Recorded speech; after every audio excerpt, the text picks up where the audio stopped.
who's the X Factor player in this series? Because we're not devoting an entire episode to it.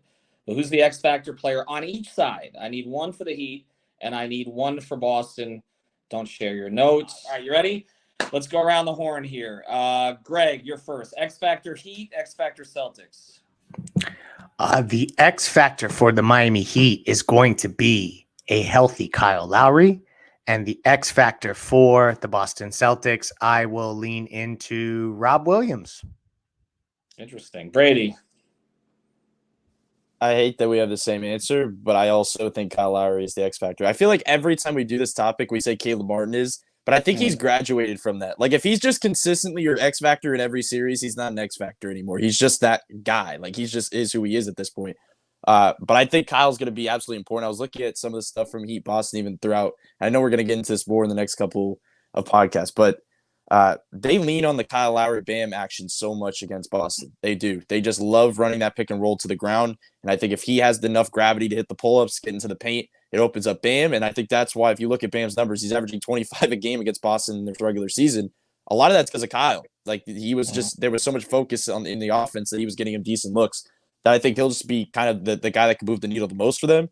And for Boston, it might be Malcolm Brogdon, just because there's going to be so much of a focus on putting your on-ball defenders on Jason Tatum and Jaylen Brown. And Brogdon's there's the Derek White factor we could talk about, and I feel like that's the direction I'll leave that for Alex. Probably he'll go. But there's that's the spot-up factor. But when you're putting your on-ball defenders on Tatum and Brown, and now you have to deal with, you're putting kind of a third best on-ball defender on a Brogdon who has the ball in his hands a ton, and he can create and he can get to the basket better than probably anybody on the team among the role players. It makes it tough, so it's hard to deal with. So he's a guy that can kind of break loose, it feels like, for them. So I definitely lean in Brogdon's direction. Alex? It's tough. I think the Kyle pick is a good one, just because obviously he was banged up last year. You got one really good game out of him, and he just wasn't himself. So since you guys took that pick, I think Caleb, and what Brady said is true. He is just that guy. He's just been such a big part of what they've done all season long, whether as a starter, as a bench player. He's been fantastic for them in whatever role he's been put into. And like I mentioned before, he basically was not a part of that Celtics series last year, did not get much playing time, was kind of banged up. And he has really been a big part of this, whether you talk about the regular season or the playoffs. He's obviously a good defender, plays with a lot of energy. Whether he starts or not, I think he's going to be the guy who can really help the Heat secure a win in this series. I think if he's giving you pretty consistent defense and doing a good job on Brown or Tatum, which, by the way, is not a guaranteed thing, because Caleb hasn't always done a fantastic job. Not that he doesn't try or doesn't fight. He's one of those guys. He's going to try his ass off every time, and he's going to put in a ton of effort. But, like you mentioned before, Ethan, in some of these games in the regular season, Spo has opted for Highsmith over Caleb. That could be another X factor pick, even though it feels like he's going to have obviously a smaller role than Caleb. I think if Caleb is hitting his threes, we're going to see maybe even more of him in this series, just because of all the perimeter players they have out there. Obviously, it's going to depend on what type of lineups Mazzulla throws out there for the Celtics. So I think Caleb is going to be a big part. And then from the Celtics side, you know what? Since Brady lobbed me up, I'm going to go with it. Derek White.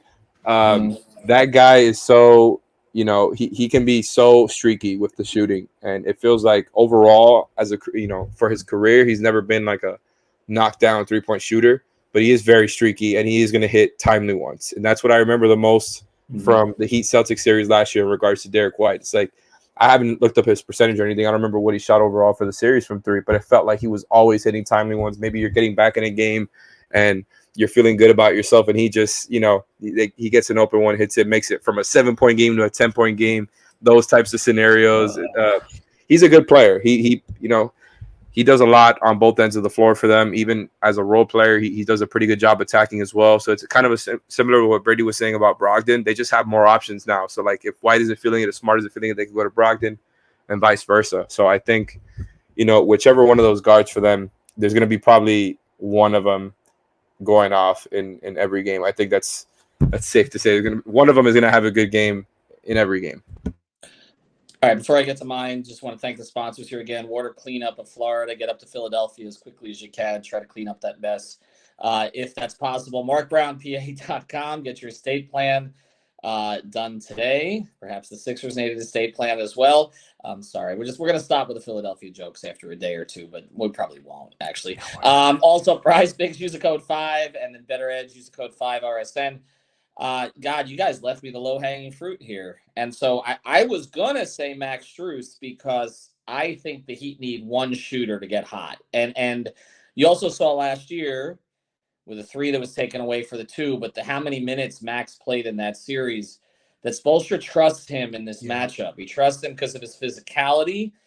He trusts him because he's not afraid to take big shots. I believe he made the biggest shot of that clinching win against the Knicks. He's made those shots a ton of times. I don't think he wants to play Duncan Robinson a lot in this series, so I think he's going to lean more towards Max. But I'm sorry, the low-hanging fruit is the low-hanging fruit until he does it game after game, series after series, and that's 13. It's Bam Adebayo is the X factor in this series. Bam can dominate this series. Okay, he started to dominate the last series. He dominated the last game. He, not Jimmy, was the primary reason, in my view, that they won that last game. You got to get that Bam. You got to get in it. If you're going to win this thing in 7, you got to get it 4 or 5 times. I'm sorry. You can't have the ebbs and flows here. You need Bam from the start because the X factor for me for Boston, I thought Al Horford was tremendous in that last series. Okay, he's a great role guy. Bam's going to have to make their bigs work, and he cannot be afraid of going and attacking Robert Williams. We've seen that in the past, been a bit of a question. This isn't the same Robert Williams, I don't think, before all the injuries, but it's Bam until you say otherwise. It's Strus to me as the secondary one. I think Lowry's going to play well. I'm not really concerned. I just he's healthier than last year. That's the one major advantage over last season is Kyle was limping into that series. He came up with one game 6, but that was it. So you don't have Tyler, but you do have a much better Kyle Lowry than you had last year.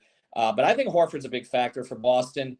I agree with the Derek White thing for sure. And here's the other thing. Let Marcus Smart shoot as much as he wants. That's been the strategy against Boston. He will regress to the mean. It's a little like Julius Randle in that way. I think Spo's got a plan for this team. He understands how to coach this team. He's their single biggest advantage in this series. We'll see if that's enough. All right, we will have more episodes as we go forward. We joined this week by Amy Audibert. I'm excited about that. She's part of the Heat's broadcast team. Have a couple of other guests potentially for you as well, taking you up to Wednesday's opener in Boston. Here we are again, guys. We didn't need to do any of the other podcasts. We just show up at Heat Boston every single year, and that's the way it goes. Have a good night. Feels right.